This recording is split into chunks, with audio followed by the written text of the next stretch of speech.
이제 진짜 수능이 얼마 남지 않았습니다. 우리는 매년 수능날만 되면 한마음 한뜻으로 수험생들을 배려하고 받아왔는데요. 이토록 수능이 민족 대명절 못지않은 대접을 받게 된 이유는 그만큼 우리가 대학 입시를 중시하기 때문이겠죠. 단 한 번의 시험으로 자신의 공부 인생과 그 이후의 운명까지 결정난다. 어찌 보면 등골이 섬뜩하다 표현할 수 있을 것 같은데요. 오늘은 이 입시 제도에 대해 이야기를 해볼까 합니다.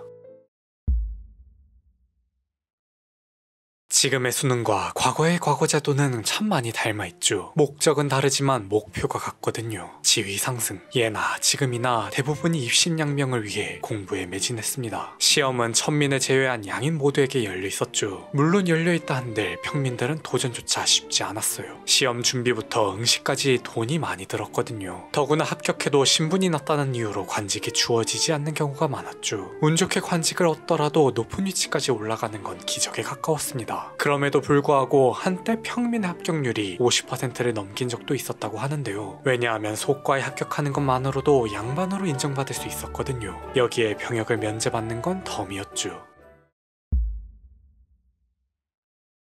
이렇게 중요한 시험이다 보니 부정행위도 만연했습니다. 컨닝 페이퍼를 콧구멍이나 붓대 끝에 숨겨가는 건 애교였고요. 대개 돈으로 시험 감독관을 매수하는 형태로 진행되었죠. 개중 대놓고 의견을 나눠 작성하는 건 양반이었습니다. 이는 적어도 응시자 본인이 직접 시험장에 나와 문제를 읽고 생각이라는 걸 했다는 거니까요. 그렇지 않은 경우는 옆 사람의 답안지를 보고 베끼거나 대리인을 내세우거나 시험 전후로 답안지를 미리 준비 또는 바꿔치기 하는 수법이 판을 쳤죠.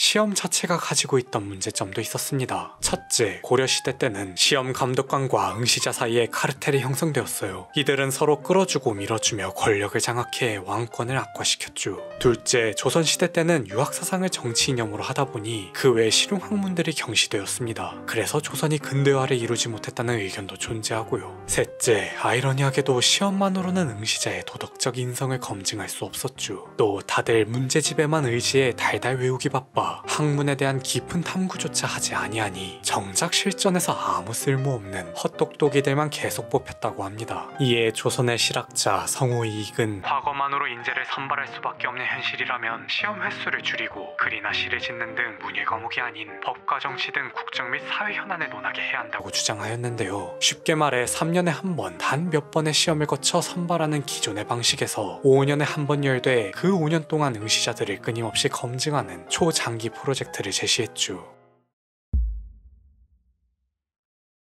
사실 조선은 처음부터 성리학 사상을 바탕으로 구술과 논술의 균형 잡힌 학업을 권장했습니다. 식년시의 내용도 구술과 논술이 한데 어우러져 있었고요. 반면 별시는 논술만 봤다죠. 더욱이 유생과시 역시 구술과 논술이 따로 있어 둘 중 하나를 선택하여 시험을 치르기 때문에 둘 다 겸비할 필요가 없었습니다. 결국 이러한 문제는 조선 후기에 이르러 한계에 봉착했는데요. 당시 전란이 반복됨에 따라 혼란스러운 상황이 이어졌죠. 조선은 꼭 필요한 인재를 선발하기 위해서가 아닌 국가의 건재함을 과시하는 용도로 별시를 확대합니다. 안 그래도 사흘에 한 끼 입에 풀칠하기도 어려운 형편에 주어진 마지막 기회, 평민들 입장에서 설사 실낙 같은 희망일지라도 마다할 이유가 전혀 없었어요. 당연히 응시생 수는 폭발적으로 증가했고 그저 이를 축제나 행사 정도로 여긴 예조가 더는 감당하지 못하며 갑오개혁과 함께 역사의 뒤안길로 사라졌죠. 이후 과거제도는 정구국조례나 선거조례라는 이름으로 새로이 출발했습니다. 그러나 안타깝게도 이는 한일 강제 병합으로 미처 자리를 잡기도 전에 폐지되고 말아요.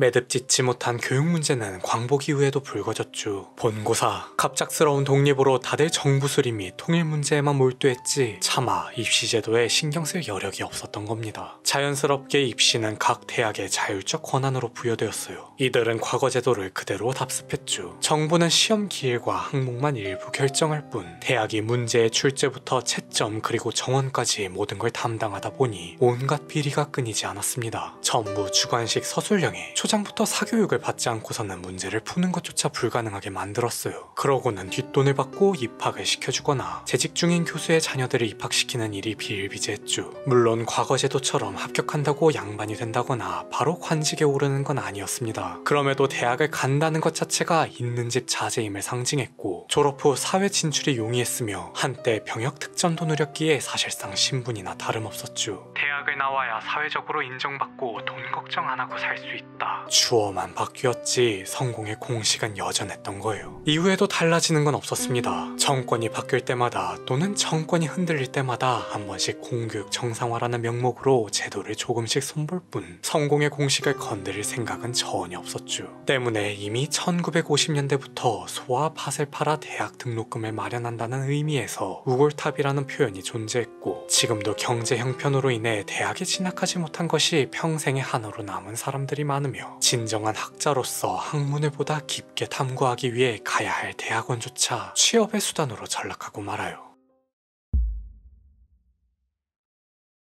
왜 대학을 나와야 할까? 어릴 땐 저도 몰랐습니다. 그런데 막상 운 좋게 대학을 나와 사회생활까지 해보니 알겠더군요. 학력이 왜 학력인지를 말이죠. 학력이 좋으면 굳이 애쓰지 않아도 됩니다. 학력이 곧 나를 대변해 주거든요. 다른 유튜버의 영상만 보더라도 그렇잖아요. 고학벌의 전문가의 발언과 반대 선상에선 인물의 발언에 각각 들었을 때 선명하게 드러나는 차이, 다들 한 번쯤 느껴보셨을 테죠. 또 다른 예로 머리가 나쁘면 몸이 고생한다는 속담을 들 수 있겠네요. 그럼 누군가는 이렇게 반박할 겁니다. 몸이 좋으면 머리가 편하던데요. 그 말도 맞죠. 그래서 개인적으로 저는 대학을 나오지 않았다는 건 몸에 문신이 있는 것과 같다고 생각합니다. 지금은 많이 나아졌다고는 해도 아직 우리 사회는 문신에 대한 선입견을 가지고 있죠. 양아치, 성적으로 개방적이고 문란할 것 같다, 혐오스럽다 등 대체로 거부감을 드러내는 게 현실이에요. 그로 인해 문신한 남자는 평생 자기가 양아치가 아니라는 걸 증명해야 할 것이고 문신한 여자는 평생 자기가 문란하지 않다는 걸 증명해야 할 것이다 라는 말이 다수의 공감을 얻지 않았을까 싶습니다. 학력도 마찬가지죠. 대학을 가지 않았다? 그럼 당신은 평생 왜 당신이 대학을 가지 않았는지, 그리고 남들 다 대학 가 있는 동안 어떤 노력을 했는지를 증명하며 살아야 할 거예요. 물론 여기에는 한 가지 단서 조항이 있습니다. 바로 남들이 알아주는 좋은 대학. 그게 아니라면 똑같이 증명이 필요하게 될 테죠.